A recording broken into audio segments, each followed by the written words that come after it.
Yo les recomiendo únicamente cancelar sus, sus audios y su video, si es posible, para evitar que se pueda llegar a saturar aquí el tema. Entonces voy a decir algunas reglas. En la tarde yo tuve ahí algún tema que me sacó de la plataforma. A mí, todos los demás los dejó. Solo a mí me sacó, no sé qué pasó. Y y bueno, en este sentido yo les voy a poner algunas reglas para evitar desorden en el tema de preguntas y respuestas, pues las van colocando en el chat, inclusive si quieren hacerle preguntas a Gerdau también, las van colocando en el chat. Yo voy a apoyar a Fernando a leer las preguntas y respuestas. Yo les doy la bienvenida aquí al curso de diseño de conexiones. Es la segunda vez que vamos a impartir este curso en línea. Vamos como en una segunda etapa para poder ir atendiendo a los que se quedaron sin lugar en el curso anterior y vamos paso a paso, ¿no?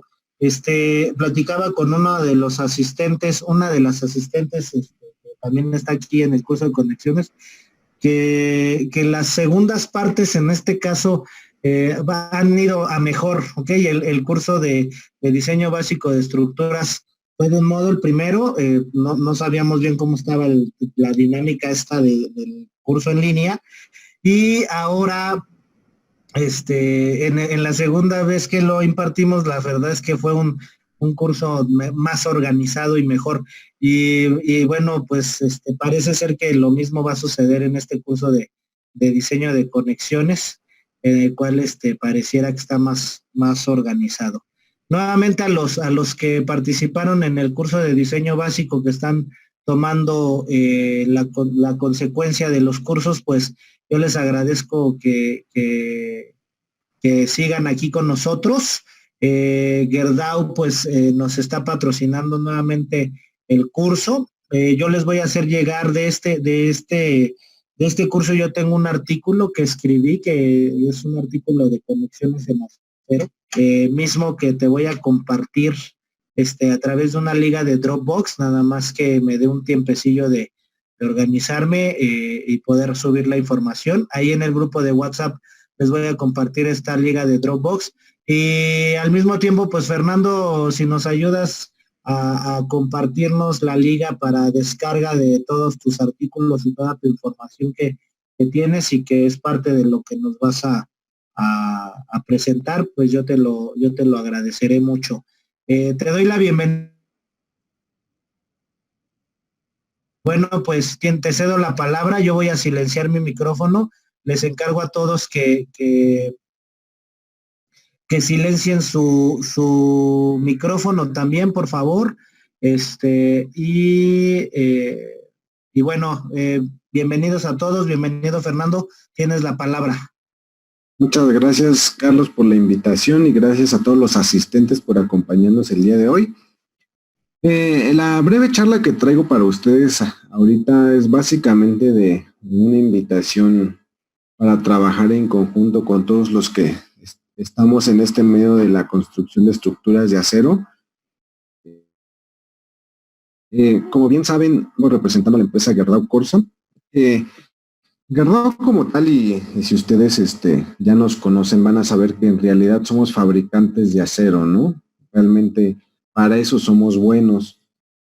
Entre una de las actividades que estamos impulsando mucho tiene que ver un poco con la línea de tiempo que han estado sufriendo básicamente en la construcción en acero, ¿no? Si ustedes se meten ahí e investigan cómo han evolucionado las estructuras metálicas aquí en el país, pues prácticamente se darán cuenta que tal vez, o sea, después del 85, empezaron a tener un incremento un tanto exponencial, ¿no? Pero realmente siempre fue frenado por algunas, digamos, algunos tabús en el medio, ¿no? Si ustedes le preguntan a alguien, algún desarrollador y le preguntan qué es más conveniente o más económico, siempre van a voltear a ver algún otro sistema estructural y el acero lo van a poner siempre en último lugar por tema de que creen que es más costoso, ¿no? Entonces nosotros en afán de apoyar un poco a estas ideas y quitarlas o quitarles esta idea que tenemos del acero, hemos venido trabajando primero con la difusión de que en México pues prácticamente ya hay más material a partir de la apertura de nuestra planta en Ciudad Sagún, pues prácticamente duplicamos la oferta nacional de perfiles estructurales. Antes de la apertura de esta planta, pues más del 50% pues eran de medidas, todo lo tenían que traer de otros lados, ¿no? Entonces, pues sí, en efecto, si ustedes tenían un proyecto importante, pues prácticamente todo el material lo iban a traer casi de algún otro lado del mundo. Lo que hace Ciudad Sagún, pues es empezar a ofertar ya medidas que realmente no se fabricaban, vigas de 18, 21 y 24 pulgadas, empezamos a ofertar que ya era muy fácil su adquisición, ¿no? Hoy en día no van ustedes a un Oxxo y prácticamente encuentran vigas de 24 pulgadas, ¿no? Entonces, ese fue el primer paso como empresa, difundirle a los constructores, a los diseñadores que ya podían tener al alcance estos materiales, ¿no? Después que hicimos, pues, acercar capacitarlos, compartir conocimiento técnico, que eso lo seguimos haciendo en conjunto con muchas instituciones, con muchos ingenieros, como el ingeniero Carlos, que nos ayuda en estas dinámicas. Y como tercer paso, lo que nos dedicamos a hacer es al tema de ver la factibilidad de los proyectos en acero, ¿no? Por ahí, si ustedes iban a algún despacho de diseño y le preguntaban, oye, diseñame este edificio, iban a hacer la propuesta a lo mejor de primera instancia hacerlo en concreto o en acero o en mampostería. Y si les preguntabas si te lo diseñaban en acero, lo primero que te iban a decir es que es más costoso, ¿no? Si les preguntabas cuánto es más costoso, pues realmente muchos tenían la idea de que era el 30%, el 20% más costoso, ¿no? Entonces nosotros nos decidimos a un poco a desmentirnos, a ver sobre esto y ver cuándo y cuánto es más factible construir en acero, ¿no? Para eso, pues empezamos a diseñar proyectos de todo tipo, inclusive desde de pequeñas casas, edificios, y en diferentes zonas geográficas, ¿no? Lo que sí es cierto es que si un proyecto desde su origen, hablemos desde el punto de vista arquitectónico, no está pensado para hacerse en acero, realmente es un poco complicado hacer que esta factibilidad económicamente sea más competitiva, ¿no? Técnicamente tú puedes resolver cualquier proyecto en acero, ¿no? Pero llevarlo a un punto de factible, pues realmente va a ser más complicado, ¿no? Entonces, como primer paso, sí es identificar qué tipo de proyecto es, en dónde está, cuál es su estructuración ya, digamos, pensada por, a veces desde el concepto arquitectónico, ¿no? Lo que hacemos con estos proyectos, pues es darle una ingeniería básica, ¿no? Se hace por ahí un diseño estructural, todas las consideraciones que debe de llevar, y llegamos pues a un volumen de acero, ¿no? A un despiece de secciones. Ustedes, si llevan esos volúmenes con cualquier fabricante, pues para ellos va a ser muy fácil darles un costo por esa estructura, ¿no? Lo que hacemos con los fabricantes, pues básicamente es ponernos en sus manos y en su expertise para saber si el volumen que entregamos o la densidad que entregamos está siendo competitiva para el tipo de proyecto y para la zona geográfica, ¿no? Ya con este aval del fabricante, pues realmente la cotización que obtengamos, pues va a ser una cotización muy acercada a la realidad, ¿no? Y con este número, pues va a ser más fácil que el inversionista con el dueño del proyecto, pues puede evaluar, ¿no? El proyecto y saber cuánto porcentaje está a lo mejor más costoso, inclusive más económico, ¿no? Ya cuando ven un proyecto ya, digamos, con más cuerpo y forma, pues realmente ya se convencen si, por ejemplo, les va a salir 10% más caro, ya están conscientes que va a ser 10% y que va a implicar que sea 10% más caro, ¿no? Entonces, como paso final, pues ya es el tema de llevarlo a un diseño ejecutivo, ¿no? Tema de ver el diseño de las conexiones, ya que no va a fabricar, etcétera, ¿no? Entonces, esta actividad nosotros la empezamos a hacer inclusive como proyectos como el que ven en pantalla, donde partíamos a lo mejor ya de proyectos definidos estructuralmente, pero no era muy fácil por tema de volúmenes de material darnos una idea de qué tan competitiva qué tan competitivos éramos, ¿no? En todos los proyectos que fuimos evaluando, ¿no? Este es un ejemplo de lo que entregamos nosotros en resumidas cuentas. Noten que se hace la evaluación dinámica de la estructura, la estructuración, que es importante que no afecte la arquitectura en menor de lo posible, los sistemas a lo mejor sismoresistentes que puede incluir desde contravientos o alguna otra tecnología, y al final pues obtenemos este resumen, ¿no? Y si yo voy con un fabricante y le entrego esto, él me va a decir, pues tu estructura va a costar tanto, ¿no? Por los metros, por los kilos que le estoy ofreciendo y los metros cuadrados de los aceros, ¿no? Entonces el cliente con esto ya lo puede comparar con el número que tenía en mente y saber si está dentro o fuera de lo que ellos habían presupuestado, ¿no? Un ejemplo de un ejercicio o el primer proyecto más bien que llevó esta metodología, que salió muy de una charla ahí con el ingeniero que estaba llevando este proyecto, y ya lo tenían todo para construir en concreto. Entonces nosotros le dijimos, pues vamos a ver en acero, ¿no? A ver qué pasa. Y en primera instancia noten que la estructura pues tal cual fue la misma, solo se cambiaron ahí las secciones por secciones metálicas, y pues sucedió lo que muchos ya tenían en mente. Quedamos arriba del costo de la estructura un 26%. Pero sirvió mucho este primer ejercicio para que el cliente empezara a notar ciertas ventajas de la estructura de acero, ¿no? Por ejemplo, se adelgazaron ahí los elementos estructurales, ganó un poco más de espacio, y además se hizo ahí una modificación en el proyecto, ¿no? Se hizo la recomendación de meterle algún sistema de contraventeo a la estructura para aligerarla, ¿no? Entonces, con estas propuestas, inclusive el arquitecto se subió ahí al barco y modificó un poco el proyecto para que fuera, digamos, más compatible con un sistema ahí de contravientos. A resumidas cuentas, también se buscó, vean, un costo muy competitivo en tema de fabricación y montaje. Y vean, noten la propuesta que se tenía originalmente, o lo que el dueño estaba dispuesto a gastar, y la propuesta que se puede hacer pues prácticamente fue muy similar, ¿no? Estaríamos, no sé, 3%, 4% arriba, pero con todas las ventajas que la estructura metálica implicaba, ¿no? Entonces noten que todos los proyectos pues ya bien revisados, bien diseñados, pues pueden llegar a ser tan competitivos como la estructura de concreto, ¿no? Ya digamos, primero económicamente hablando, y técnicamente hablando pues no se diga. Y estas soluciones no solo las dejamos a nivel de superestructura, ¿no? La idea también de las propuestas es hacer un sistema integral donde también la cimentación ya hoy en día se puede hacer a base de estructura de acero, ¿no? Nosotros empleamos los pilotes de acero en sección IR, que son prácticamente vigas, y las hincamos en el suelo, ¿no? Por ahí sustituyendo a lo mejor cimentación profunda como pilotes de concreto o pilas. Inclusive también hemos sustituido zapatas de gran dimensión, ¿no? Entonces, la metodología es la misma. A veces el proyecto no es factible la cimentación, o viceversa, a veces la cimentación es muy factible y la estructura ha quedado de concreto, ¿no? Entonces, se evalúan ambas partes y son compatibles entre sí y con cualquier otro sistema. Se rayó mi pantalla, bueno, no sé.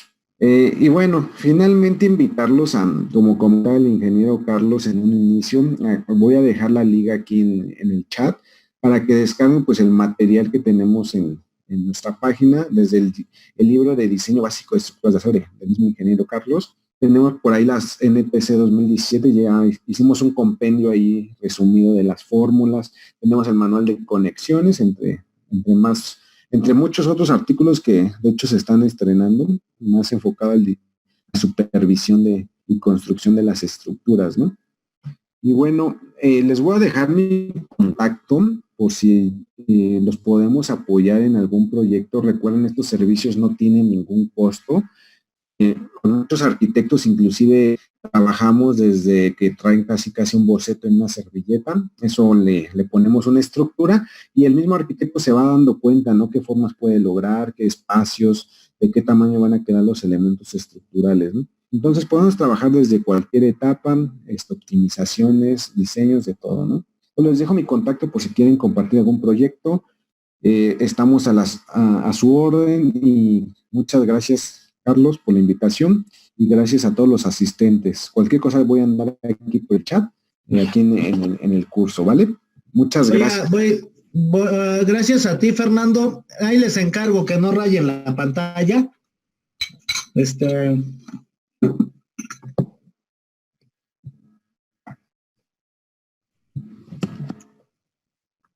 Ya deje de compartir, Carlos, por si quieres ya poner tu presentación. Sí, ya voy a compartir yo.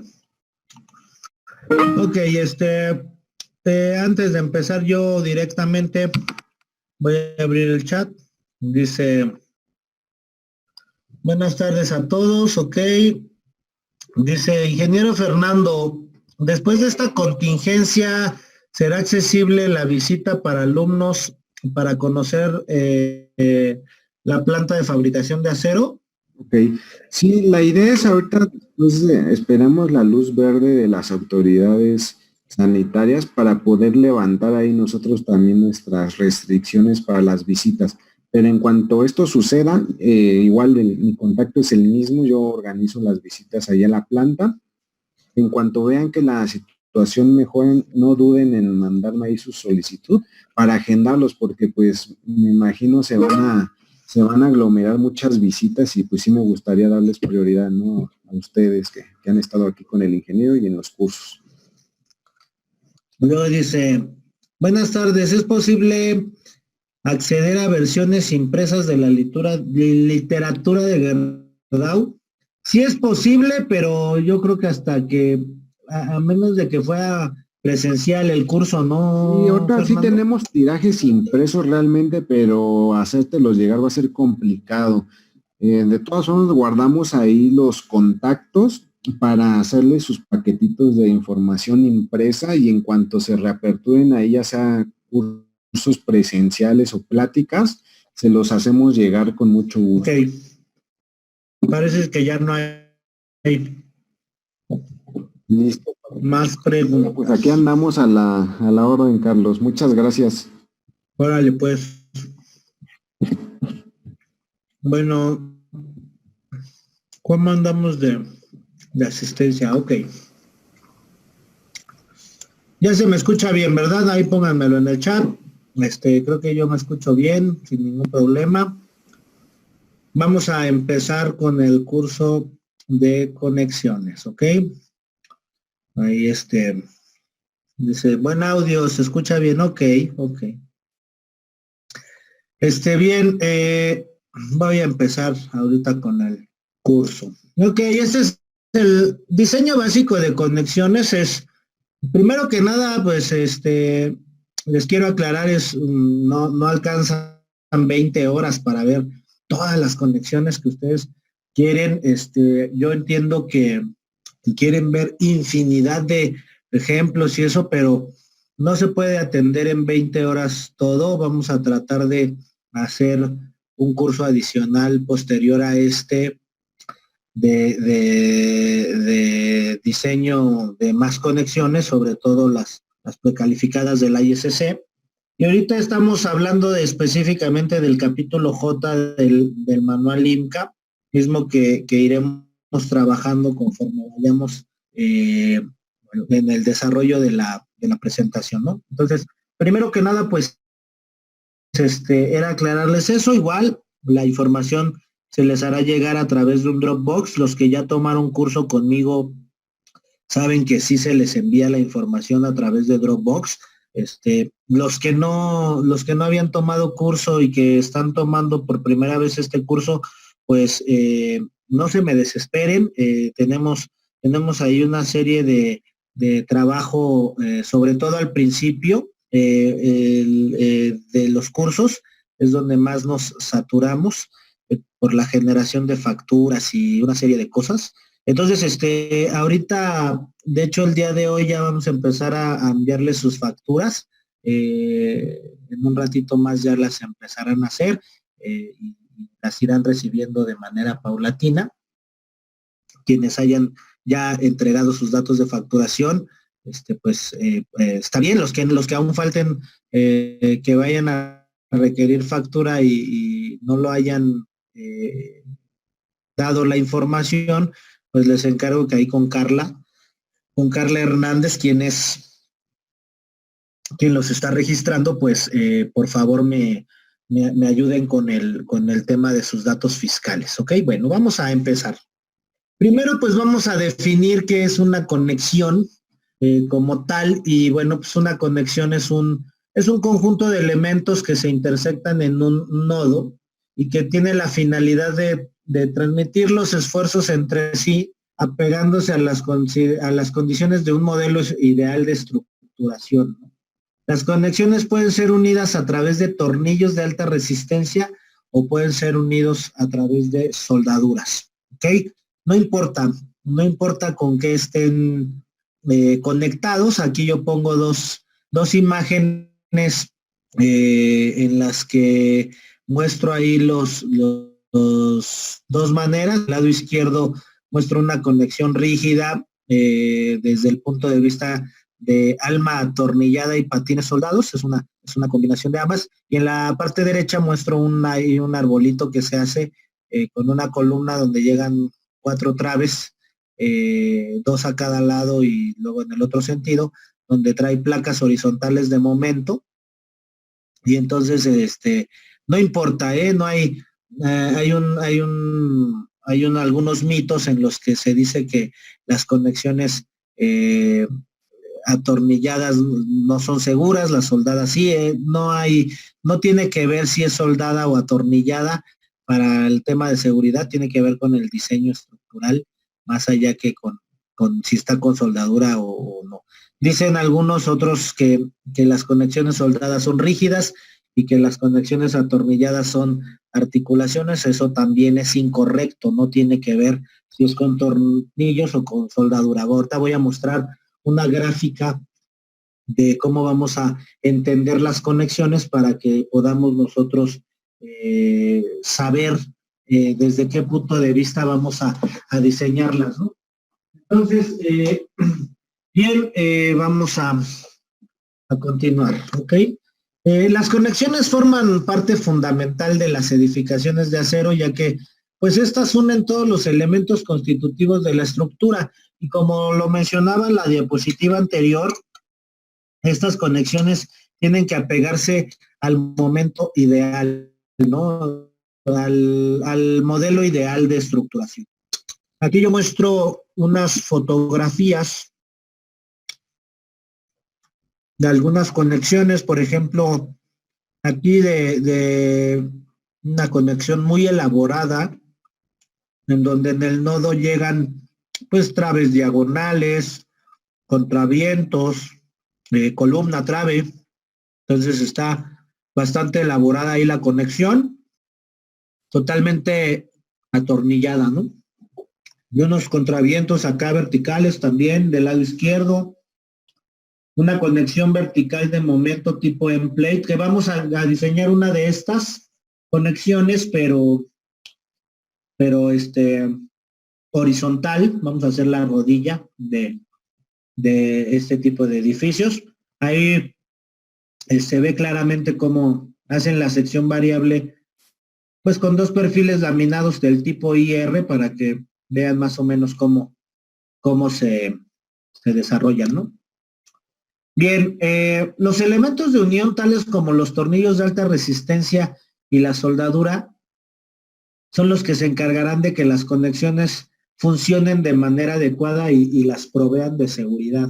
No, insisto, no porque sean conexiones atornilladas van a ser conexiones más seguras, ¿ok? O viceversa, ¿no? Que sean soldadas más seguras, no importa. No tiene nada que ver si es con soldadura o con tornillos. En ambos casos tienen que ser seguras, ¿ok? Bien. Lo que es una realidad es que en la actualidad las conexiones soldadas pues tienden a desaparecer, pero ojo, estoy hablando de las conexiones soldadas en campo, ¿ok? Debido a la llegada de los tornillos de alta resistencia, pues se han promovido más las conexiones atornilladas, y esto no tiene nada que ver más que con el efecto de hacer más económicos montajes y más rápidos, ¿no?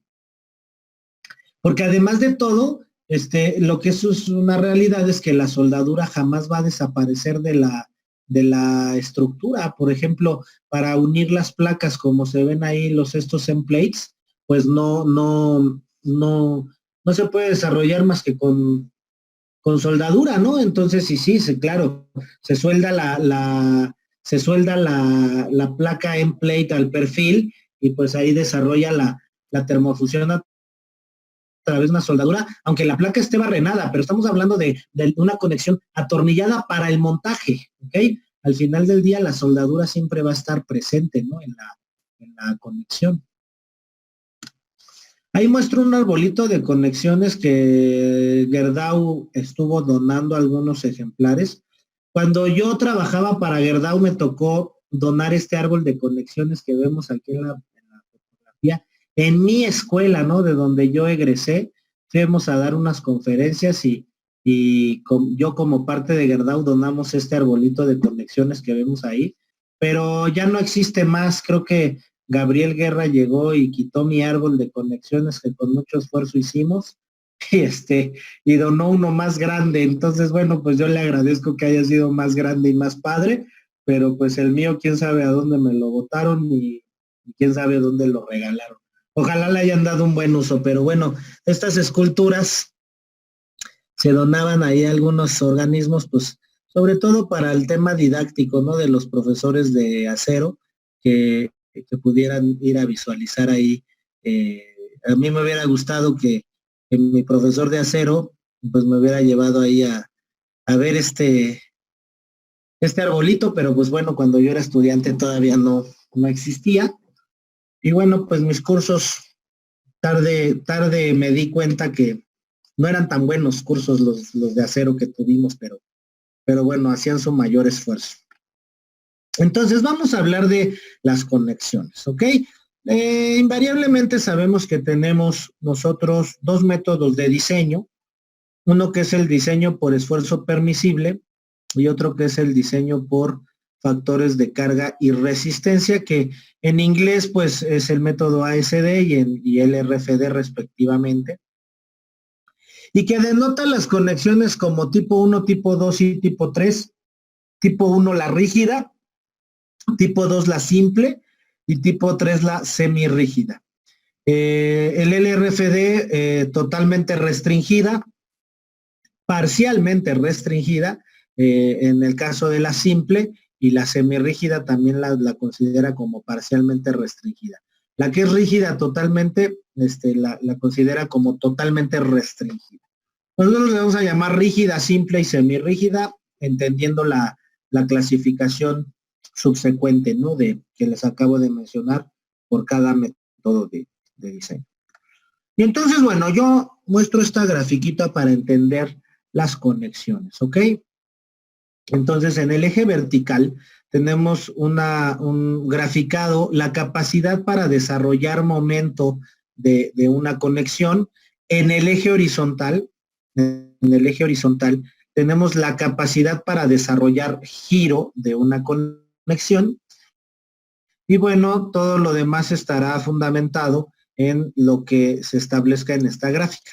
Entonces resulta que yo pongo del lado derecho algunos apoyos que tú conoces como el apoyo móvil y el apoyo fijo. Vamos a hablar primero de estos dos tipos de apoyo, ¿ok? Entonces voy a hacer algunos rayoncitos aquí, en donde me voy a apoyar aquí de un lapicito que tengo. Entonces, fíjate bien, en el caso de este tipo de apoyo que tenemos aquí, el móvil y el fijo, voy a hablar únicamente de la capacidad de girar del elemento. En este caso, si nosotros ponemos un elemento horizontal aquí, el elemento puede girar. Voy a tratar de hacer una cuestión punteada. Entonces se genera una tangente y aquí hay un giro. Por eso yo digo que aquí el giro tiene un valor. ¿Cuál valor? Pues va a depender de las cargas, etcétera, etcétera, ¿no? Lo mismo sucede con el apoyo fijo, este fue el móvil, y lo mismo sucede con el apoyo fijo, en este caso va a haber un giro, y entonces yo también establezco que aquí el giro tiene un valor. Entonces, en este caso, el momento vale 0, ¿ok? Entonces, si yo quisiera graficar estos dos apoyos con una coordenada que tuviera que ver, una coordenada X, Y, entonces, mi X sería el giro, no me acomodo bien, y sería 0 la coordenada, porque yo les acabo de mencionar que el momento en este caso vale 0, y en este caso yo graficaría aquí la conexión en este punto, ¿ok? De la gráfica. Entonces ahí está mi coordenada θ, 0, ¿ok? Ahora me voy con el empotramiento, ¿ok? En el empotramiento, que es este apoyo que vemos aquí, nosotros tenemos tres reacciones, tenemos la fuerza en Y, la fuerza en X y el momento, ¿no? Se está aplicando un momento en el nodo. Y entonces, como hay un momento, entonces aquí el giro vale 0. Es decir, este elemento no sufre, no gira, no rota en el nodo, y entonces hay un par de fuerzas que le impide girar. Y entonces, si yo quisiera graficar esto con las mismas coordenadas X, 0, pues aquí sería 0, M, ¿ok? Un valor de momento. Y esto yo lo graficaría exactamente aquí. Entonces, ahí estaría yo hablando del apoyo empotrado y en la parte de abajo estaría hablando de los apoyos fijos. Pero, ¿qué sucede cuando hay una restricción en donde existen todas las reacciones, como es el caso del resorte, en donde no desarrolla capacidad de momento total y no desarrolla y no gira tampoco libremente, ¿no? Entonces, en ese caso, sí tendría yo una coordenada θ, M, y en ese sentido, pues tal vez yo esté posicionado por aquí. Entonces, en ese caso, yo tendría los tres apoyos, pero claramente aquí en la gráfica se muestra que dicen las especificaciones. Bueno, si lo que tú vas a desarrollar, o si cuando tú desarrollas una conexión, esta conexión es capaz de desarrollar máximo el 20% del momento resistente del perfil que estás conectando, entonces tú tienes que considerar que todas esas conexiones son consideradas del tipo 2 para el ASD, que son consideradas simples, o parcialmente restringidas, ¿no? Como las llama el LRFD. Todas esas conexiones van a estar por debajo de ese 20%. ¿Estamos de acuerdo? Aquí yo por eso te pongo achurado eso. ¿Ok? Luego dice, bueno, pero si cuando tú calculas la capacidad de momento de la conexión y esta conexión desarrolla por lo menos el 90% de la capacidad, ya no la puedes considerar como simple. Tú la tienes que considerar como totalmente restringida, cuando por lo menos desarrolla el 90% de la capacidad. En este caso, se consideraría como un empotramiento de la conexión y sería de este tipo de apoyo, ¿ok? Por eso aquí yo puse eso. Lo que se encuentra entre el 20% y el 90%, pues es lo que se considera como parcialmente restringida y que tiene que ver con este tipo de apoyos, ¿ok? Entonces, bueno, te encargo que le tomes captura de pantalla, sobre todo por los rayones, le continuamos.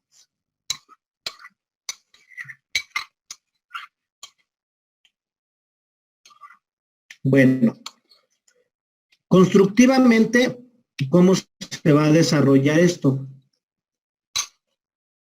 Bueno, ahí yo muestro unas imágenes de unas conexiones rígidas y solamente una simple. Aquí está la simple. Todas las demás son rígidas. Y voy a decir constructivamente cómo funcionan. Dice, para que tú puedas hablar de una conexión simple, no importa Voy a insistir mucho en este tema.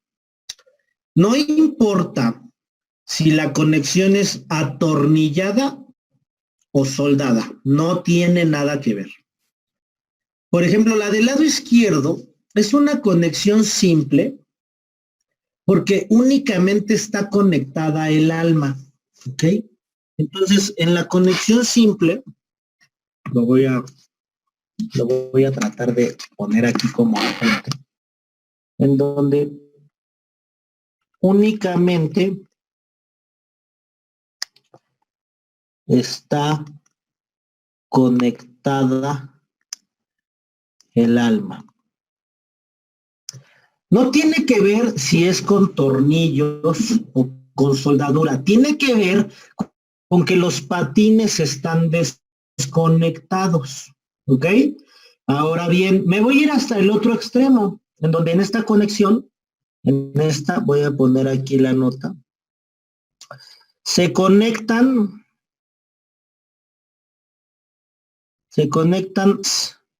y alma, ambos. No importa, aquí los patines están soldados y el alma está atornillada. Tampoco importa la cantidad de tornillos y que digas, esa se considera una conexión simple solo porque tiene 2 tornillos. No, no tiene nada que ver eso. Tiene que ver con que únicamente esté conectada el alma o el perfil. Entonces voy a seguir hablando de estas 2 conexiones. Entonces, en este caso, en la simple, yo puedo entender que aquí se genera un par de fuerzas y que tú me puedes decir, y este par está separado una distancia. Pero ¿qué crees? Que este par de fuerzas, esta fuerza por D, debe ser menor que 0.20 del momento resistente. ¿De quién? Pues de la trave que está conectando. Si sucede que esto es menor del 20% y así va a suceder, entonces la conexión se considera simple. ¿Ok? En este caso, estoy seguro que aquí, pues el par de fuerzas lo tiene totalmente en los extremos, en los patines. Entonces aquí a fuerza hay un momento que es una fuerza por D. Y esto debe ser mayor o igual que 0.9 del momento resistente. ¿De quién? De la trave que estás conectando. ¿Ok? Calculas la capacidad por momento de la trave y entonces desarrollas la capacidad de la conexión y dices, la conexión aguanta por lo menos el 90% de lo que resiste la trave y entonces ya se considera rígida. Pero ojo aquí, la semirrígida también se conecta patines y alma y entonces voy a poner aquí, se conectan patines y alma. Pero ¿qué sucede? Pues resulta que en esta conexión restringida hay algo adicional que son estos atiesadores de continuidad. Entonces aquí se conectan patines y alma más atiesadores. Sin los atiesadores, si tú no pones estos 2 elementos que son atiesadores, si tú no colocas esos elementos, entonces resulta que vas a tener una conexión de este tipo.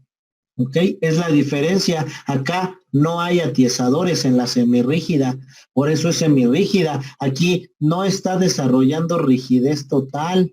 Hay una capacidad que tiene el elemento para girar, o bueno, hay una capacidad de momento que no es total. ¿Ok? Entonces, si tú llegas a una obra y ves una conexión conectada a patines y alma, pues puede ser de 2 maneras, puede ser semirrígida o puede ser rígida. Aquí te tienes que dar cuenta con el posicionamiento de si existen o no atiesadores. Y a veces me vas a decir, hija, y si es un perfil HCS, híjole, pues ahí está difícil darse cuenta si tiene o no los atiezadores, fíjate, si se los pusieron o no. Entonces tendrías que evaluar los planos de taller y a lo mejor verificar si van implícitos o van indicados estos atiezadores y tratar de confiar en que se los pusieron. Por eso hay que tratar de evitar diafragmas interiores en columnas del tipo cajón. ¿Ok? Bueno, entonces, eso serían las conexiones.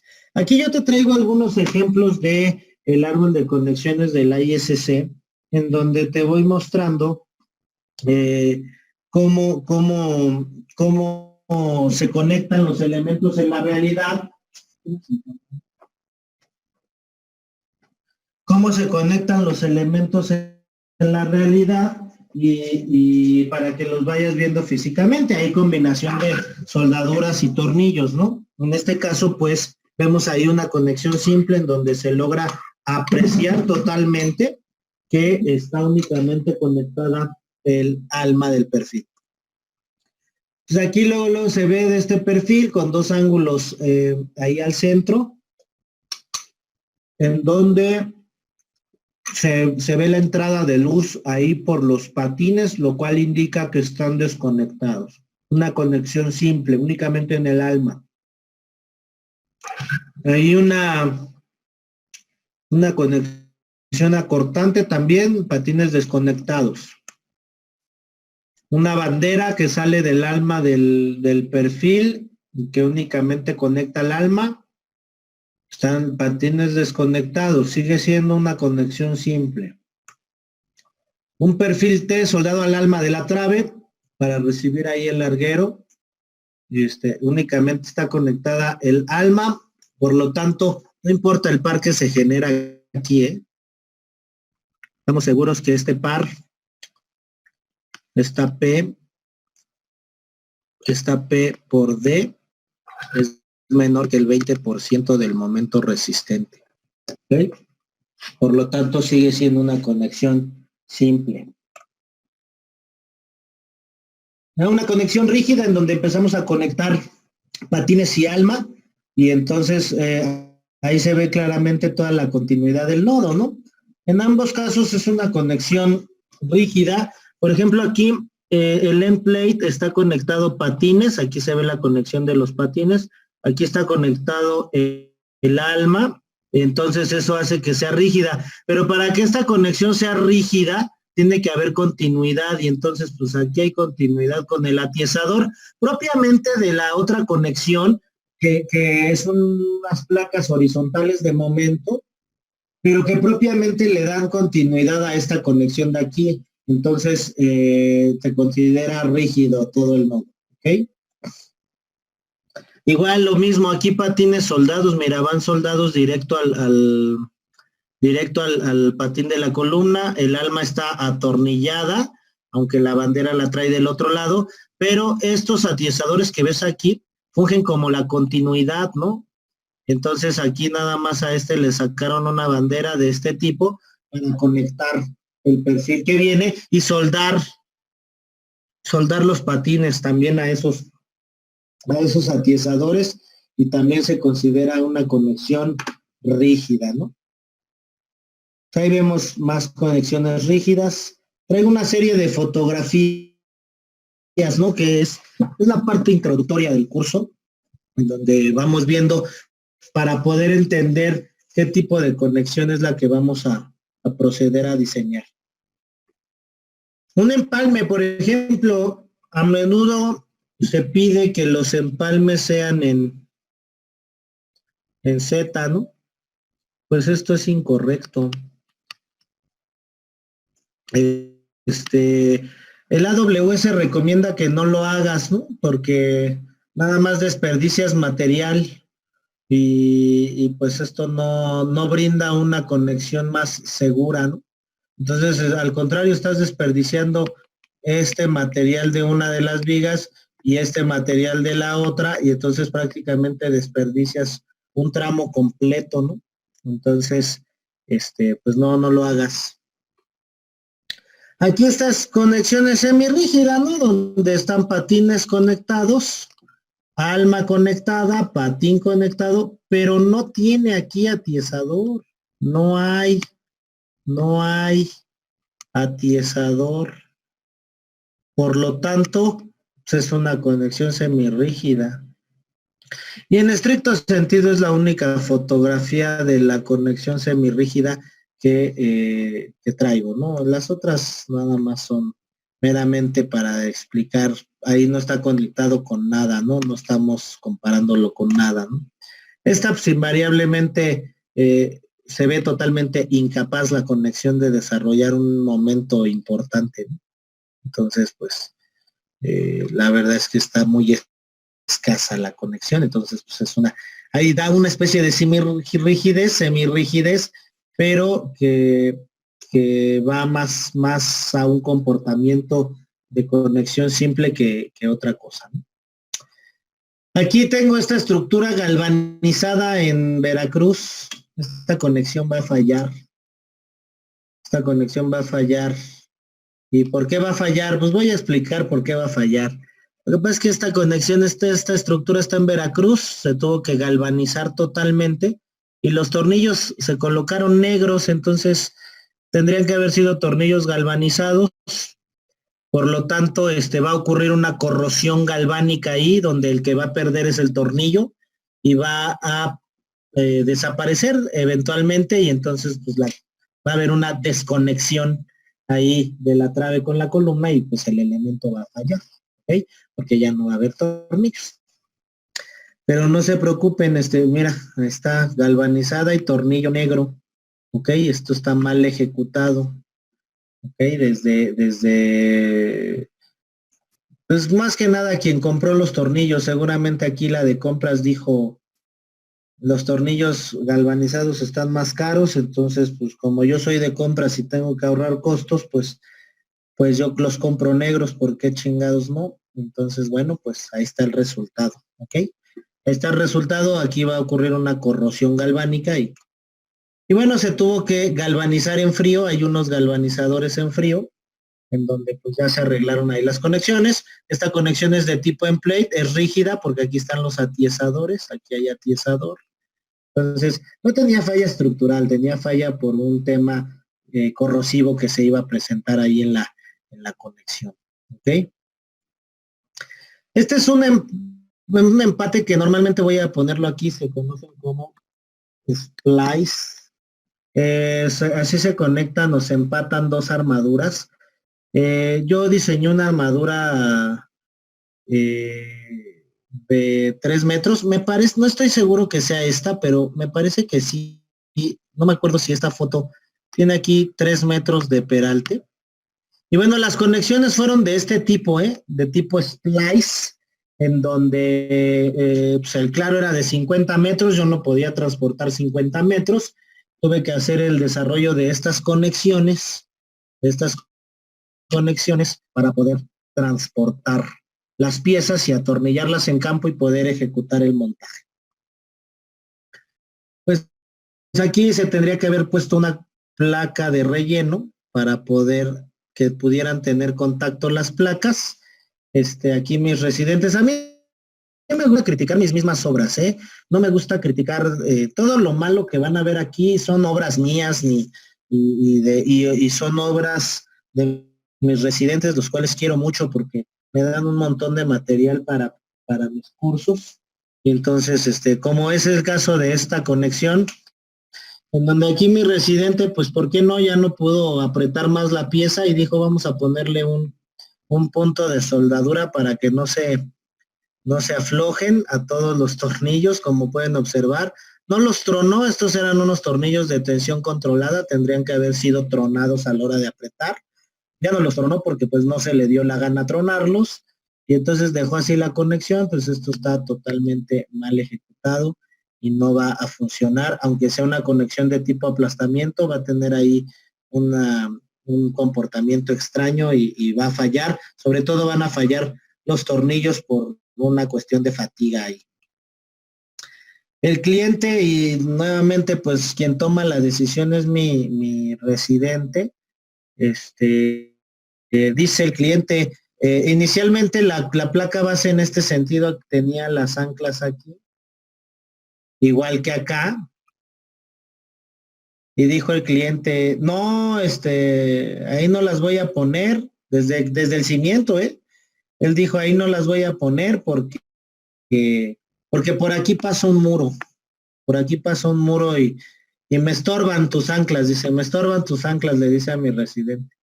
Entonces mi residente muy polite pide que manda a barrenar una nueva placa con la nueva geometría que ya le dejaron de las anclas, él hace su levantamiento y pues ya dice, bueno, pues entonces pues ya pasa tu muro, pues no, la placa base no estuvo diseñada así, entonces aquí va a sufrir una deformación muy importante la placa, esto no se hace.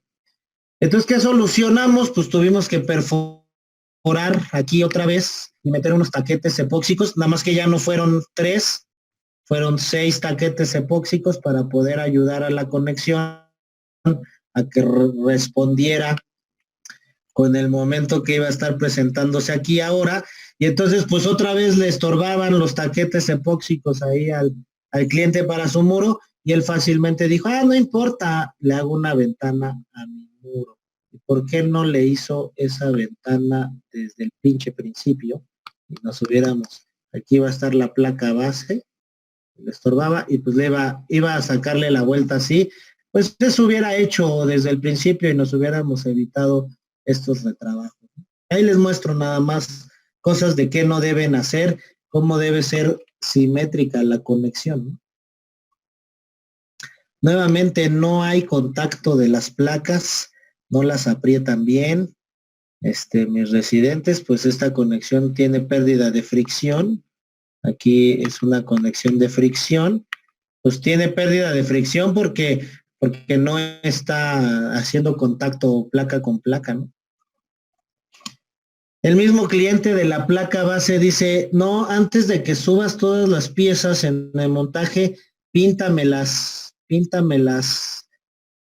caras de contacto de las conexiones. Mal, tache. Son conexiones de tipo fricción o de deslizamiento crítico, no deben de pintarse, no deben de pintarse. Y entonces me dice, ay, y acá también las pinté. Pues estas están ok, porque estas no son de deslizamiento crítico, estas son del tipo aplastamiento, entonces esas sí las puedes pintar, no hay problema. Entonces estas no, porque son de deslizamiento crítico. Pues ahí vemos, yo te recomiendo que no pongas diafragmas interiores en conexiones de no diafragmas, no diafragmas.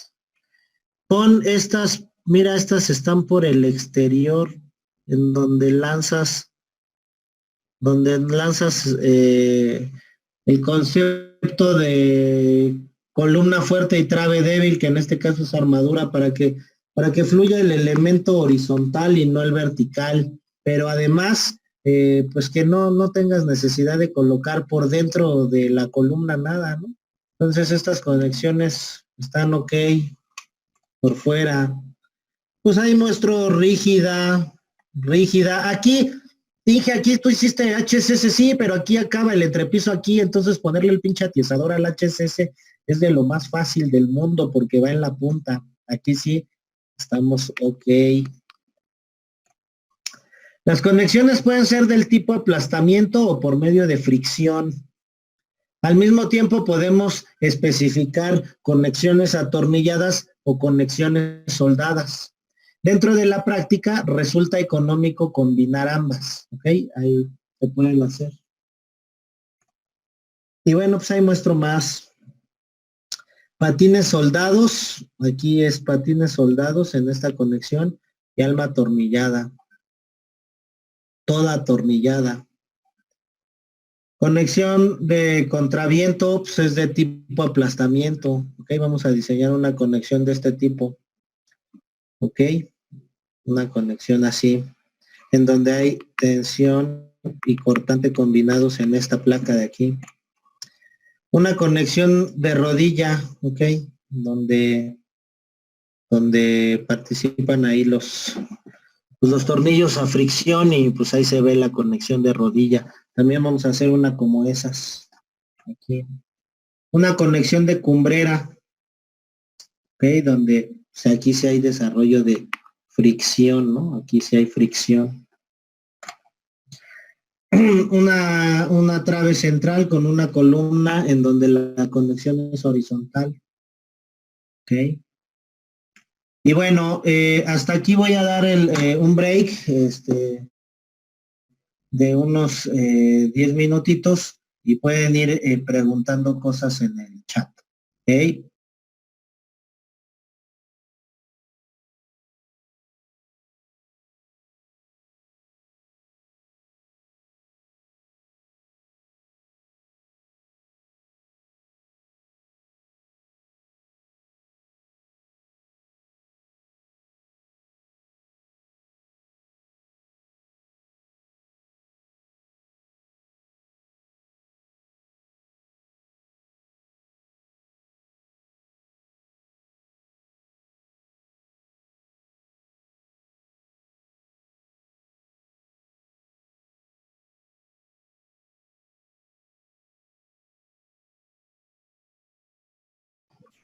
Bien, vamos a continuar.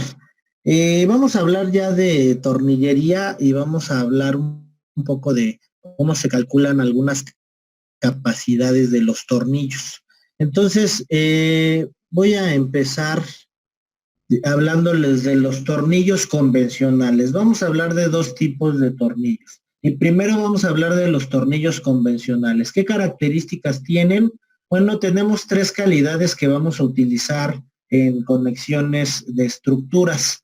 Tenemos el tornillo ASTM A307, que en este caso estos tornillos se utilizan para elementos secundarios que no tienen un trabajo estructural de gran importancia, por llamarle de algún modo. Y tenemos los tornillos de alta resistencia, como son el ASTM A325 y el A490. Ahí la diferencia entre estos tornillos pues son las diferentes capacidades, como pueden observar. El esfuerzo último de estos son diferentes y naturalmente van para más los de alta resistencia comparados con los maquinados. En el caso del tornillo maquinado, es el único tornillo que el vástago lo tiene con cuerda corrida, ¿ok? Tiene cabeza hexagonal y bueno, ahorita vamos a hablar de las calidades de las tuercas que se deben de emplear en estos tornillos. El A325 y el A490 también tienen cabeza hexagonal, solo que en estos tienen el quintado aquí para identificar la calidad del tornillo. Y estas rayitas que tú ves aquí, quiere decir que están con algún cumplimiento de alguna normatividad específica de los tornillos. En este caso, los tornillos no tienen cuerda corrida, hay una parte del vástago que tiene cuerda sólida, bueno, no, más bien no tiene cuerda, y después de esa parte sólida, estamos hablando ya del diámetro efectivo del tornillo. Vamos a ver cómo funciona. Ok, el tornillo convencional tiene estas características que vemos en la imagen, donde aquí se logra apreciar la parte que no tiene rosca y la parte que sí tiene rosca en el vástago del tornillo. Y bueno, ¿qué tuercas vamos a utilizar? En este caso tenemos la tuerca del A307, es una tuerca estándar, y la arandela que vas a utilizar debe ser liviana plana. A veces los que venden los tornillos les preguntan qué grado de tornillo quieren y entonces les dicen, es que tengo grado 2, grado 5 y grado 8. Entonces, bueno, pues esa es la clasificación, ¿no? El grado 2 equivale al 307, el grado 5 al 325 y el grado 8 al 490. En el caso del 325, la tuerca tiene que ser de grado 2 y la arandela tiene que ser estructural, que tiene calidad F436, que tiene que ver únicamente con la cuestión metalúrgica de obtención de estos elementos, ¿no? En el caso del A490, la tuerca que debes utilizar es una 2H y la arandela sigue siendo la misma, que es una arandela estructural. ¿Ok? Esta tablita anteriormente venía en el IMCA cuarta edición, en el IMCA quinta edición no viene y en el sexta edición sí va a venir. ¿Ok? Solamente es para poder identificar los materiales que podemos utilizar para los tornillos. Aquí un dato muy importante es que el espesor de las tuercas siempre es el mismo que el diámetro del tornillo. En este caso, la tuerca de un tornillo de 1 pulgada tiene un espesor de 1 pulgada. La tuerca de un tornillo de 3/4 tiene 3/4 de pulgada. ¿Ok? Siempre va directamente relacionada con el diámetro del tornillo. Y bueno, los otros tornillos que tenemos son los tornillos de tensión controlada. Es importante mencionar que estos tornillos se vende todo por separado. Se vende el tornillo, se vende la tuerca y se vende la arandela totalmente por separado. ¿Ok?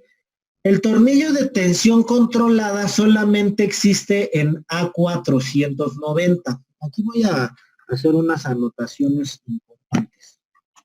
El diámetro mínimo de estos tornillos que podemos obtener son el diámetro del tornillo mínimo es de 5/8 de pulgada y el diámetro del tornillo máximo que existe en estos tornillos son de 1/8 de pulgada. ¿Ok? En el caso del tornillo convencional, el diámetro mínimo que hay es el diámetro mínimo es de media pulgada y el diámetro del tornillo máximo es de 1,5 pulgada. ¿Ok? Esa es una diferencia importante. ¿Ok? Otra diferencia es que en los tornillos de tensión controlada solamente existen en calidades de alta resistencia, es decir, solamente existe el 325 y el A490, ¿ok? Ahí te muestro una imagen de cómo es el tornillo. En este caso, la cabeza del tornillo es circular y tiene en la parte inferior del vástago, tiene un dispositivo, es este dispositivo, que vamos a denominar como pistillo, ¿ok? Y que tiene que ver con el fundamento del apriete del tornillo. Al igual que los tornillos convencionales, tienen una parte que no tiene rosca y tienen una parte que sí tiene rosca en el vástago. ¿Ok? Vamos a ver. Aquí muestro una imagen del tornillo y aquí la característica es que este tornillo te lo venden en paquete completo. ¿Este tornillo es más caro que el convencional? Sí es más caro. Si tú haces la relación de sumar el costo de la tuerca, el costo de la arandela y el costo propiamente del tornillo, eso en el caso convencional es más económico el tornillo de tensión controlada, pero que la economía va a ir en función del montaje y ahorita vamos a ver por qué va en función del montaje, ¿ok? Entonces, yo te voy a enseñar a calcular la longitud de un tornillo. En este caso, nosotros en el ISC, solo en el ISC, en el IMCA no, vienen estas tablitas que nos van a ayudar para poder calcular la longitud del tornillo. En este caso, esta tablita aplica para el tornillo convencional. Aquí dice que es para el tornillo convencional. Y trae una serie de informaciones en función del diámetro de tornillo convencional, una serie de informaciones que tienen que ver con el dibujo que está del lado derecho, del lado izquierdo, perdóname, aquí con este dibujo, te va diciendo cada literal a qué se va refiriendo, con qué medida, ¿no? Y entonces vamos a calcular la longitud de unos tornillos con el fundamento de el ISC, en donde dice, bueno, súmame todos los espesores que estás conectando y luego vas a sumar la cantidad de H2 que viene aquí en la tablita. Aquí está el H2. En donde vamos a ver en este caso cómo sería la longitud del tornillo. En este caso del lado derecho yo muestro una imagen de la conexión, es una conexión de tipo end plate, en donde dice que la placa 1 tiene un espesor de 25.4 milímetros y la placa 2 tiene un espesor igual de 25.4 milímetros y que el tornillo en cuestión es un tornillo de 7/8 de pulgada. En este caso, bueno, pues yo siguiendo la teoría, yo digo, bueno, sumo el espesor 1 más el espesor 2. En este caso, aquí tenemos 1 pulgada, aquí tenemos 1 pulgada, y vamos a ver qué nos dice el H2 para el tornillo de 7/8. Entonces, el tornillo de 7/8 tiene un H2 de 1,5, por lo tanto, aquí sería 1,5 pulgadas. Y entonces, no critiquen mis letritas, es sumamente complicado rayar porque si le toco con mi dedo a la pantalla se cambia de diapositiva y se hace un relajo. Entonces tengo que hacerlo como sin tocar ahí medio en el aire y me quedan feos mis números, pero no me los critiques.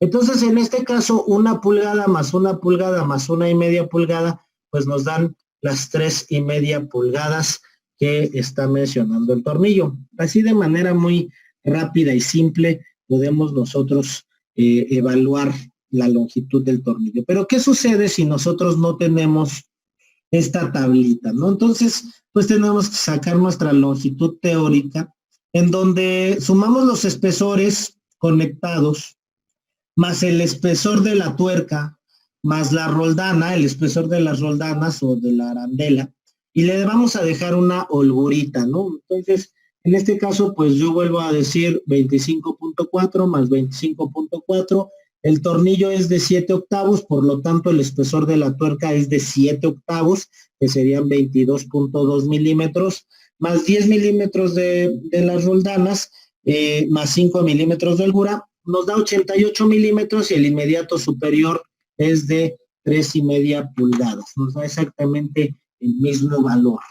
Entonces, sería la longitud teórica.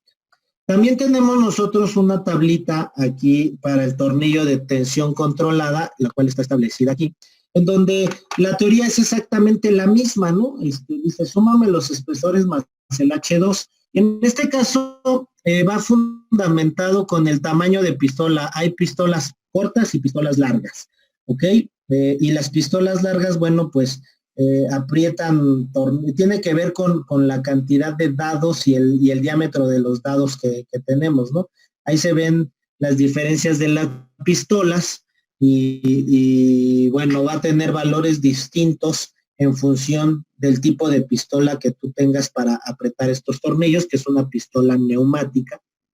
Y en este sentido, bueno, dice, tú vas a conectar 2 placas de 32 milímetros de espesor y vas a colocar tornillos de 1 pulgada, ¿ok? Entonces yo lo que digo es 32 milímetros más 32 milímetros más el H2 para el de 1 pulgada, en donde me dice que vale 1/3 y 1/3, ¿no? En la pistola corta no tiene el diámetro de 1 pulgada, ya no puede apretar estos tornillos de este diámetro máximo, el tornillo que puede apretar es de 7/8. Entonces, en este caso, sería agregarle 1/3, y entonces, pues aquí ponemos el 1/3, nos da aquí poquito más nos da 4/1, pudiéramos decir, pero el diámetro comercial que existen de estos tornillos es de 4,5, es decir, la longitud de 4/1 no se vende, entonces nos vamos al inmediato superior, que es de 4/1. Y entonces, bueno, pues nosotros hemos desarrollado ahí una serie de situaciones para las especificaciones de las conexiones, en donde tú puedes ver toda la especificación aquí del tornillo, en donde yo pongo diámetro de barreno de 32 milímetros, no estoy hablando del diámetro, hago un tornillo sobredimensionado, y digo que el diámetro del tornillo va a ser de 1/1 para tornillos de 1 pulgada por 4,5 pulgadas. Ya decidimos nosotros calcular la longitud y la colocamos en el detalle, porque teníamos mucho el problema de que mandábamos tornillos de 1 pulgada en diferentes longitudes y los residentes pues los instalaban mal, ¿no? Ponían los tornillos de un largo en donde no iban y entonces siempre les terminaban haciendo falta tornillos de uno y les sobraban tornillos de otra. Y siempre alegaban que estaban mal pedidos los tornillos. No estaban mal pedidos los tornillos, lo que pasa es que colocaban mal los tornillos. Entonces nos dispusimos a poner toda esa especificación, siguen haciéndolo mal, siguen colocando mal los tornillos, y esto tiene que ver porque pues nunca revisan los detalles de conexiones que vienen en los planos, y por lo tanto pues seguirán cometiendo los mismos errores. Y entonces vamos a hablar de las resistencias de los tornillos. Nosotros dentro de la especificación del manual IMCA, quinta edición, tenemos el capítulo J en donde habla de las disposiciones tanto de soldaduras como de tornillería, en donde establece esta tablita que vamos a analizar ahorita, esta tablita que es la tabla J3.2, en donde va hablando de las diferentes calidades de tornillos. Entonces, quiero que analicemos lo siguiente. En este caso, tenemos el tornillo 307, que es el primero, en donde habla de dos capacidades, una a tensión y una a cortante. Entonces, aquí está la de tensión, aquí está la de tensión, y acá están las de cortante. Pero en el caso de tensión, invariablemente los tornillos tienen falla frágil. ¿A qué me estoy refiriendo con falla frágil? Siempre van a fallar en la rosca. Cuando tú estiras un tornillo, siempre va a fallar en la rosca porque es natural, porque resulta que cuando tú lo estiras, pues la rosca es donde tenemos el diámetro efectivo y es lo que va a fluir primero. Entonces, en este caso, por ejemplo, en el 307 no hay problema porque tenemos un esfuerzo de tensión y un esfuerzo de cortante, y solamente maneja uno de cortante porque la cuerda de estos tornillos es corrida, como ya lo habíamos mencionado en diapositivas anteriores. Sin embargo, en los 325 y 490 no sucede así. Acuérdate que la cuerda no es corrida. De tal modo que cuando tú analizas el esfuerzo de tensión, en este caso es el mismo valor, y en el del 490 también es el mismo valor. ¿Por qué? Porque invariablemente no importa, la tensión se aplica sobre todo el eje longitudinal del tornillo, y entonces siempre va a fallar en la rosca. No hay manera de que falle en donde no está la rosca, no es posible. Pero si tú lo cortas, el tornillo sí tienes dos capacidades, tienes una capacidad en la rosca y tienes una capacidad fuera de la rosca. Aquí hay un error, aquí son 457 megapascales. Está ahí el error en el manual está así el error. Entonces, bueno, pero yo te lo establezco aquí. Nada más está el error en los megapascales. En el kilogramo por centímetro cuadrado es correcta la especificación de resistencia del 325.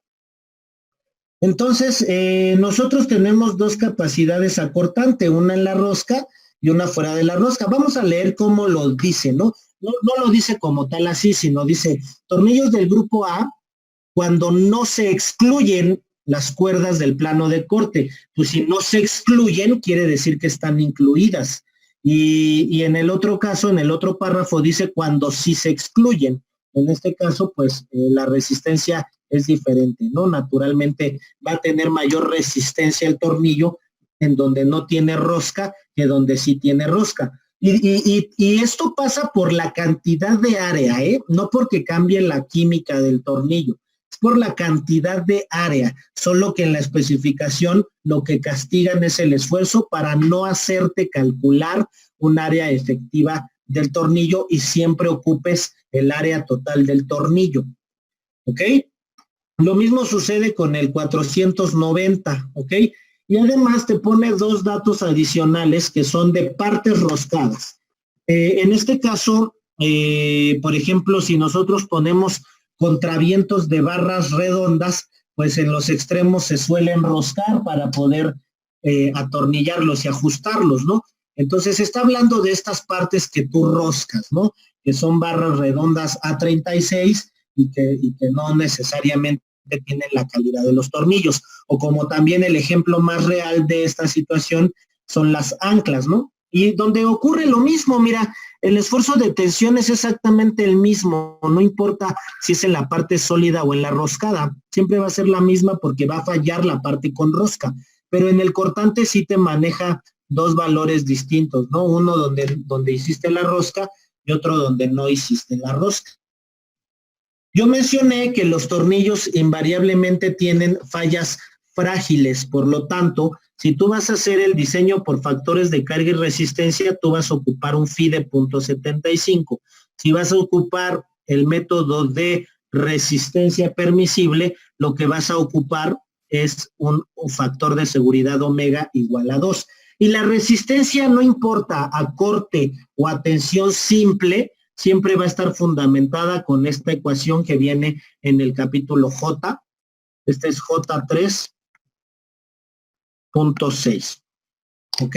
Vamos a hablar más adelante, ¿no? De hecho, el día de mañana voy a hablar de cómo calcular las capacidades de los tornillos de manera más profunda, pero ahorita quiero hablar de la tensión y el cortante puro que tienen tanto los tornillos como los elementos roscados. Aquí lo que va a variar es que este FN lo maneja como FN, porque lo va a variar si es FNT, si estás revisando tensión, y FNV, si estás revisando cortante.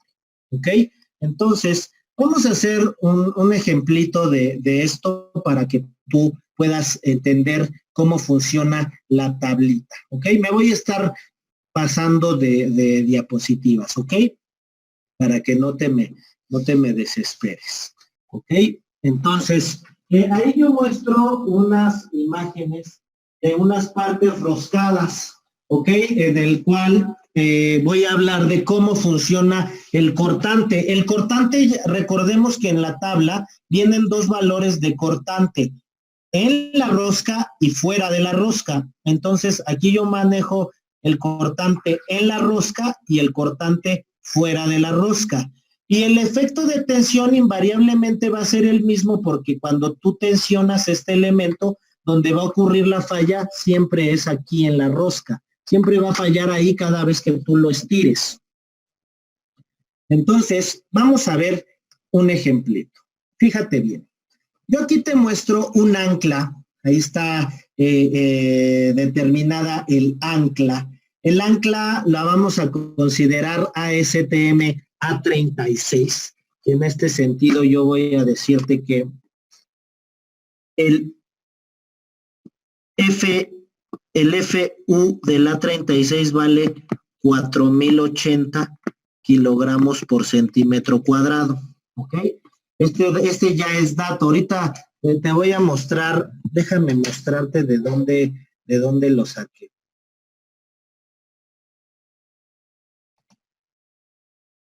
Entonces, en este sentido, vamos a ver de dónde se determina el FU. Esto no lo establecí en este curso y te quiero mostrar para que no te vayas a perder y seguro estoy que me ibas a preguntar, ¿de dónde salió ese dato, ingeniero? Pues ahorita te voy a mostrar de dónde salió.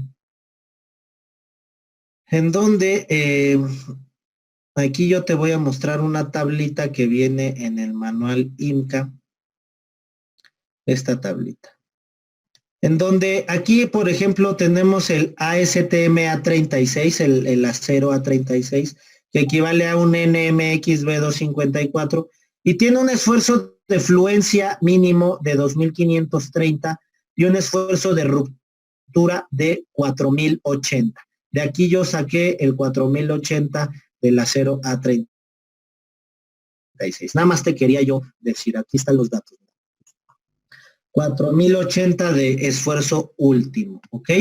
Entonces, bueno, tú vas a tener el manual IMCA digital y no te debes de preocupar, ¿ok? Entonces me voy a regresar, pensé que la tenía en esta misma tablita. Vámonos al ejemplito que traigo yo aquí. Entonces, aquí vamos a ver qué sucede. Entonces ya sabemos nosotros que el FU vale 4080. Entonces aquí dice, determinar la resistencia a cortante del ancla que se muestra en la figura. Es un ancla de un redondo de 1 pulgada, aquí dice. Y dice, considerar acero ASTM A36, ya pusimos el FU del 4080. Y entonces yo quiero regresarme, mira, aquí dice que la resistencia del ancla en la rosca acortante vale 0.45 del FU y fuera de la rosca vale 0.563 del FU y atención vale 0.75 del FU. Vámonos a ir con estos elementos. Entonces, pues yo me dispongo a hacer. Entonces, yo agarro la ecuación de Fn por AB y digo que ahora voy a poner el FNV porque lo que me está pidiendo el ejemplo es determinar la resistencia en la rosca, ¿ok? Como es en la rosca, vale 0.45 del FU. Yo ya tengo mi FU y lo multiplico por 0.45 y me resulta en 1836 kilogramos por centímetro cuadrado de FNV. La resistencia nominal me dice, utiliza el área total del elemento, despreocúpate si tiene área efectiva o no, porque ya lo tomó en consideración en el factor del FNV. Entonces, aquí el área del tornillo es total y vale 5.07. De tal modo que yo nada más hago la multiplicación del FNV por el área y me resulta en 9.308.52 kilos, aproximadamente 9.31 toneladas, ¿ok? No le tomes captura de pantalla hasta que veamos la terminación del ejemplo. Entonces nosotros tenemos dos métodos de diseño, mismos que muestro en pantalla, que es el diseño por factores de carga y resistencia y el diseño por resistencia permisible. Como es una falla frágil, yo tomo los 9.31 en el caso del factor de carga y resistencia y lo multiplico por 0.75, que es el factor de reducción, y lo que yo puedo disponer de resistencia de esta ancla acortante son únicamente 6.98 toneladas para el método de factores de carga y resistencia.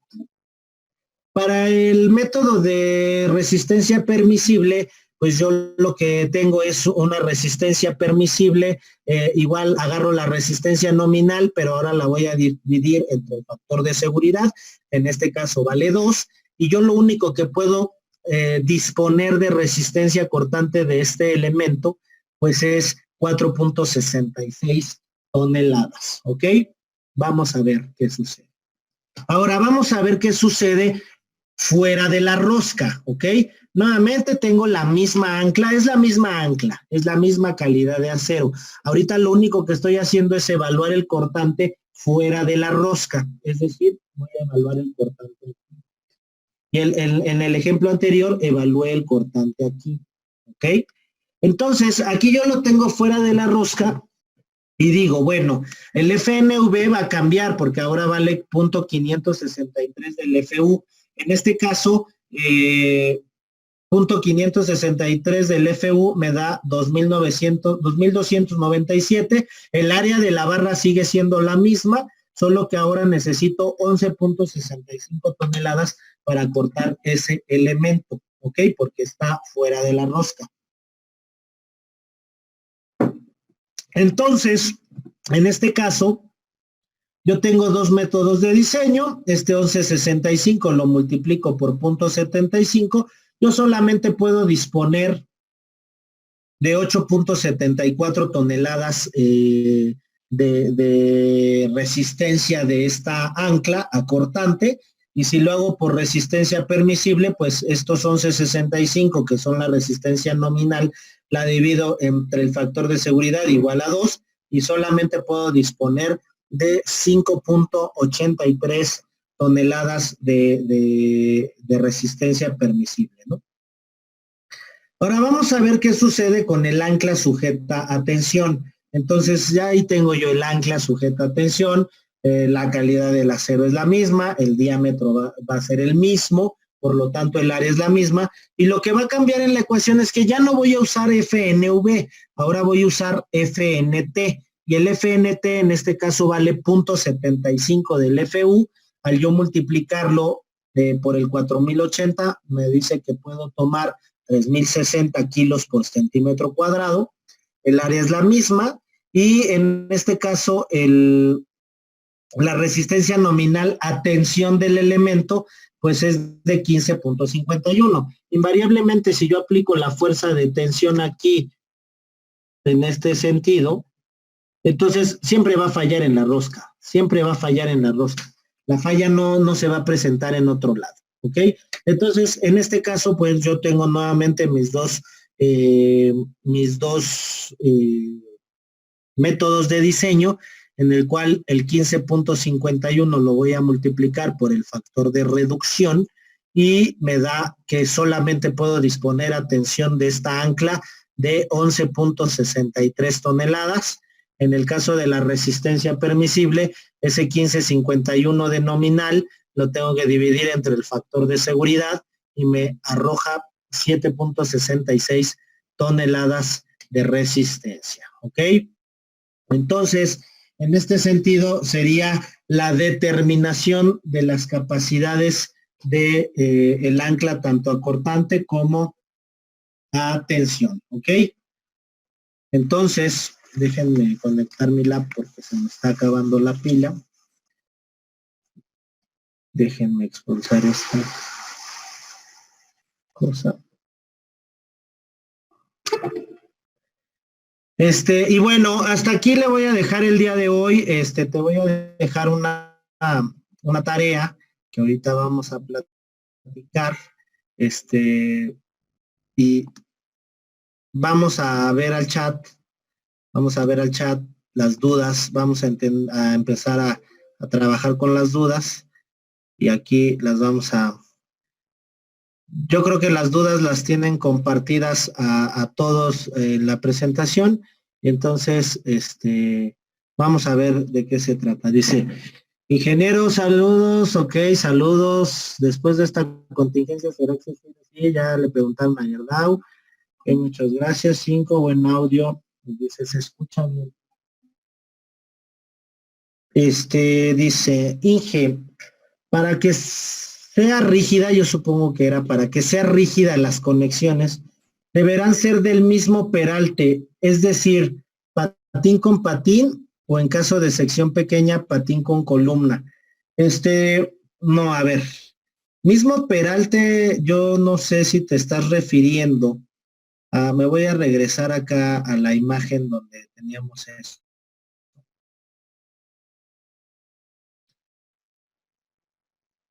O sea, si tú me estás diciendo que tengas mismo peralte de trave con columna, no necesariamente tiene que ser así. Si me estás diciendo que el atiesador debe de tener coincidencia con los patines y que se haga el del mismo peralte, en ese caso sí, Humberto, sí sería esa la consideración. ¿Cuál es el mejor detalle para instalar diafragmas internos en HSS? Usualmente es problemático si no son de 4 placas. No, también las 4 placas tienen el problema, porque a lo mejor en las 4 placas haces la U primero, metes el atiesador y luego cómo sueldas el último lado, Alfonso. ¿Ok? Alfonso Lamadrid me preguntó eso.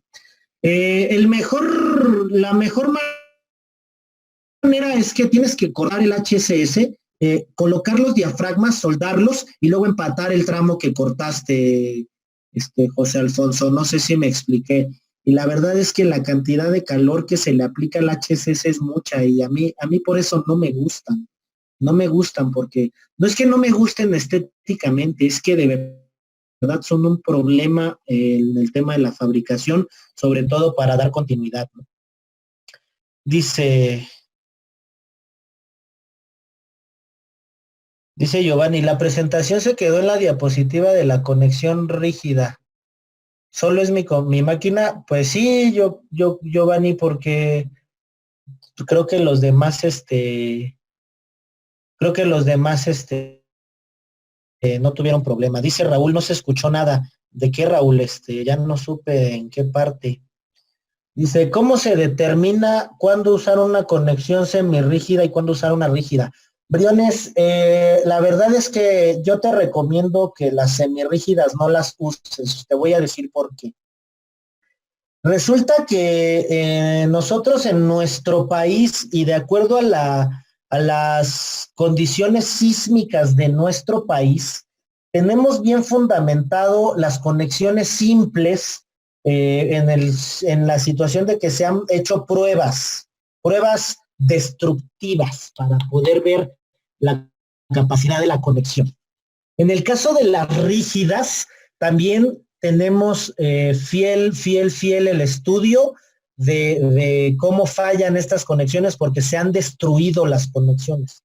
En el caso de las semirrígidas, en nuestro país solamente hay estudios numéricos, es decir, nadie ha llevado a fallar estas pruebas para que se normalicen estas conexiones en México. Entonces, matemáticamente, un diseñador te va a fundamentar que está bien calculada la conexión semirrígida por toda la literatura que hay de semirrígida, porque sí hay literatura para calcularla, pero no hemos hecho pruebas nosotros destructivas para ver qué comportamiento tiene.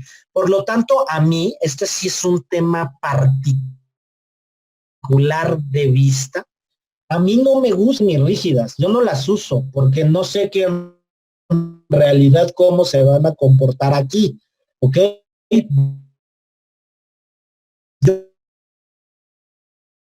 uso rígidas, aunque tienen con los desplazamientos. Por ejemplo, si tú proyectas una conexión simple y se te está desplazando mucho la estructura, a lo mejor puedes hacerla semirrígida y entrar dentro del desplazamiento, ¿no? Sería el fundamento técnico que yo ocuparía, pero insisto, yo no las uso porque no sé qué comportamiento van a tener.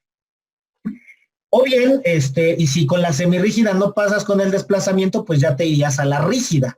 Pero, pues yo de la simple siempre me muevo a la rígida mejor. ¿Se detuvo el audio? Ay, no sé. Ojalá me hayan escuchado todos. Me detuve el audio nada más en los 10 minutitos de break que dimos, pero no me he ido a ninguna parte. Ojalá no haya existido ningún problema. Dice, en todos los errores que mencionaste que cometían sus residentes, ¿hay casos críticos en el que pueda fallar la estructura? No, sí, todos se repararon, Aldo.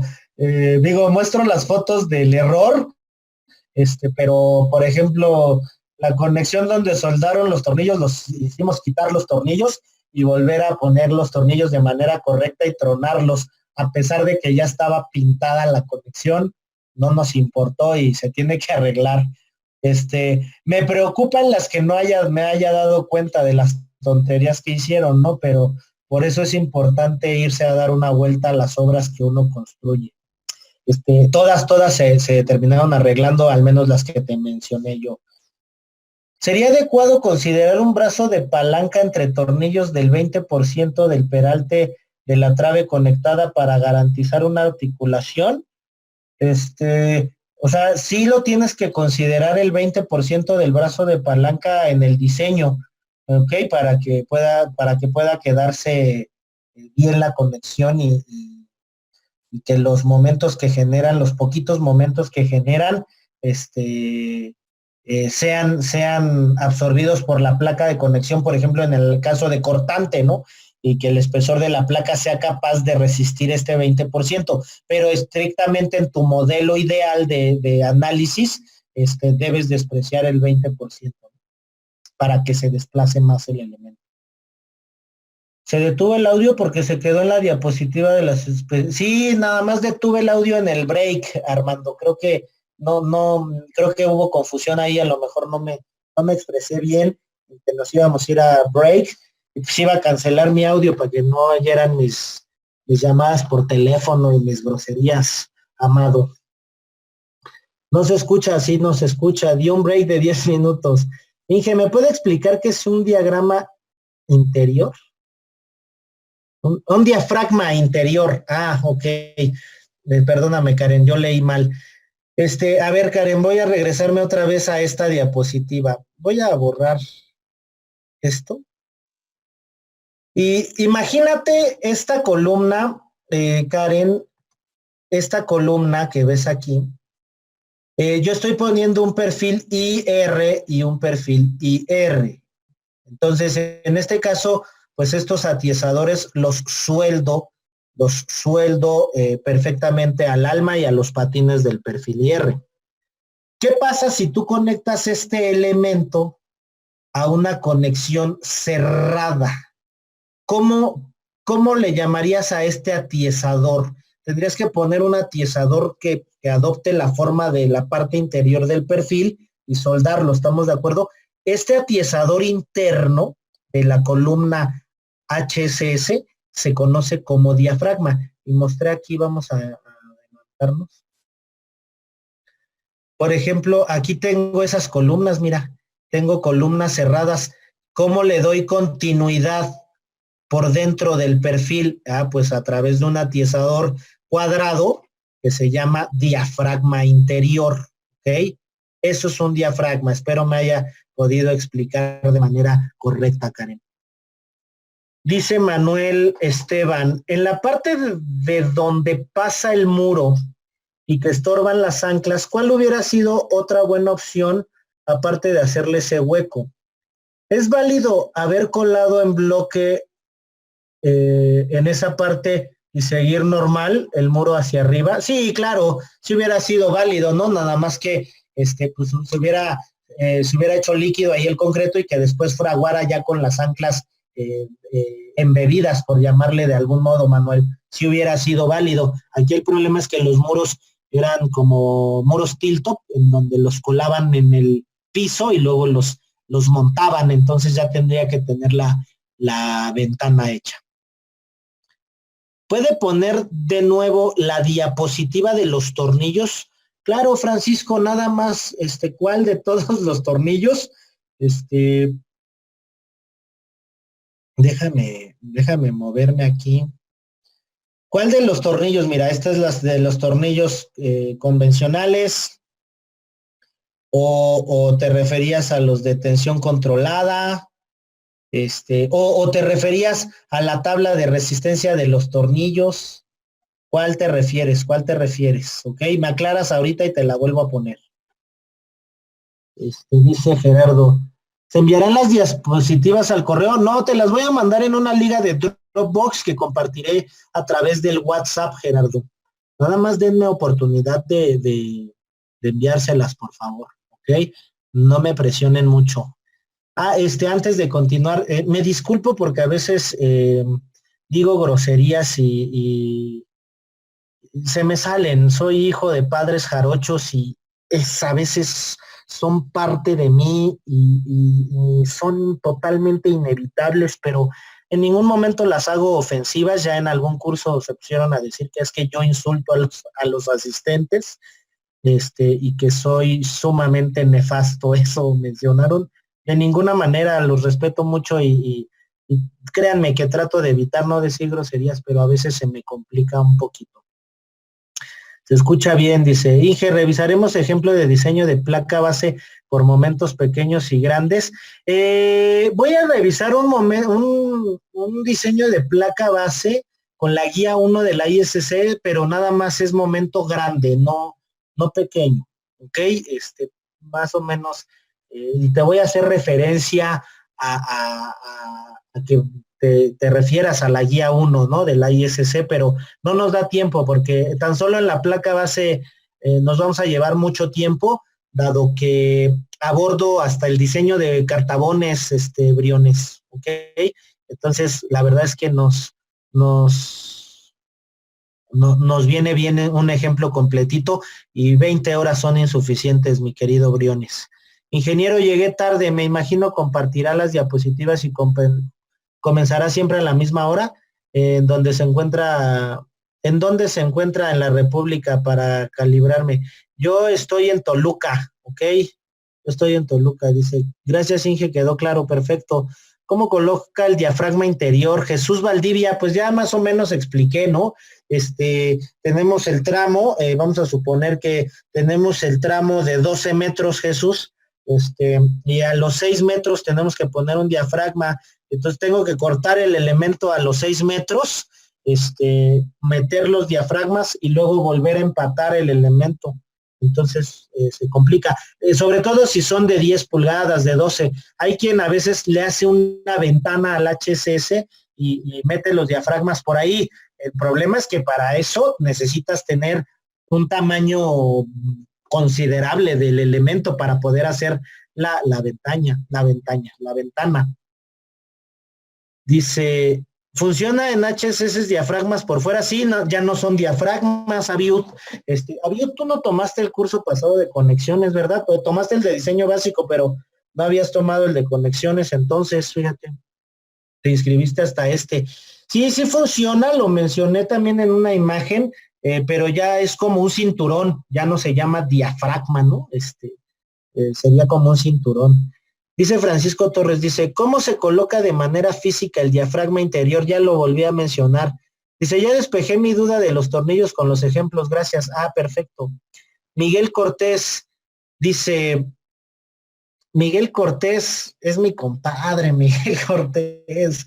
Ya me va aquí a evidenciar este canijo y además también es jarocho, sí le puedo decir de groserías. Dice, en el diseño de una conexión, como por ejemplo una conexión rígida donde indicas que por lo menos debe ser el 90% del momento resistente de la viga.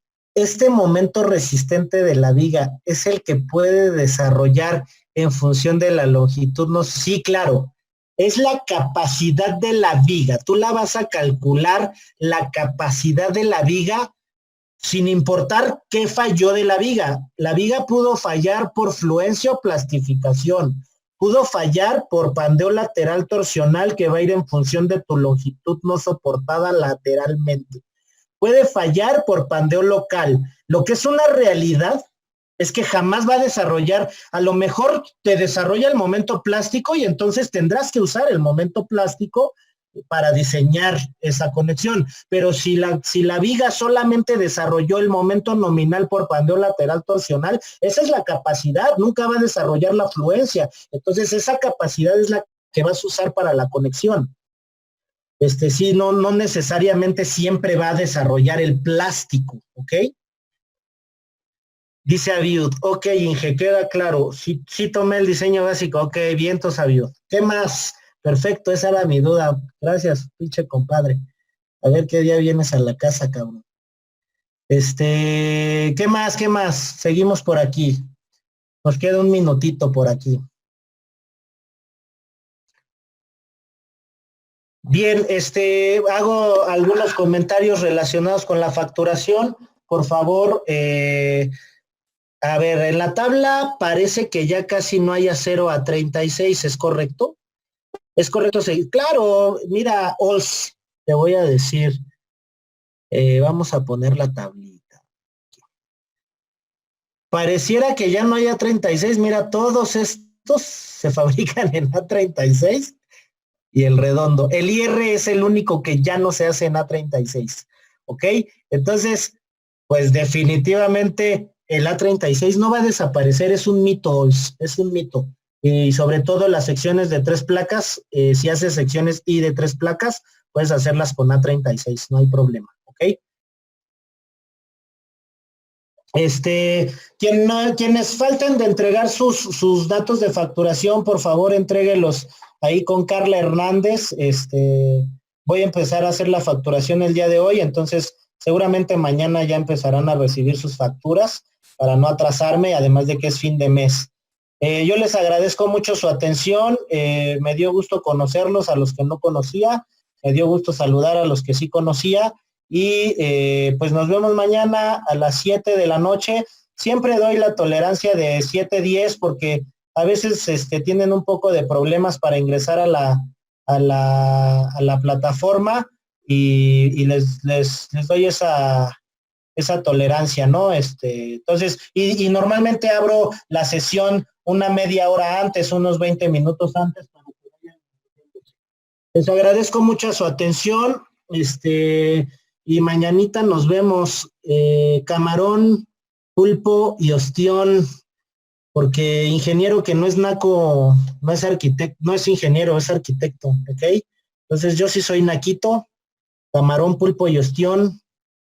Cuídense del COVID, no salgan a la calle y, la tarea, ya se las voy a perdonar el día de hoy, pero mañana se las dejo. Si no entregan las tareas, tienen hasta el último día para entregar la tarea. Si no entregan las tareas, pues no se les entrega su constancia. Entonces, pues ahí estamos pendientes. Claro que sí, iPhone de Jorge, te mando el link, y cuídense mucho. Buenas noches.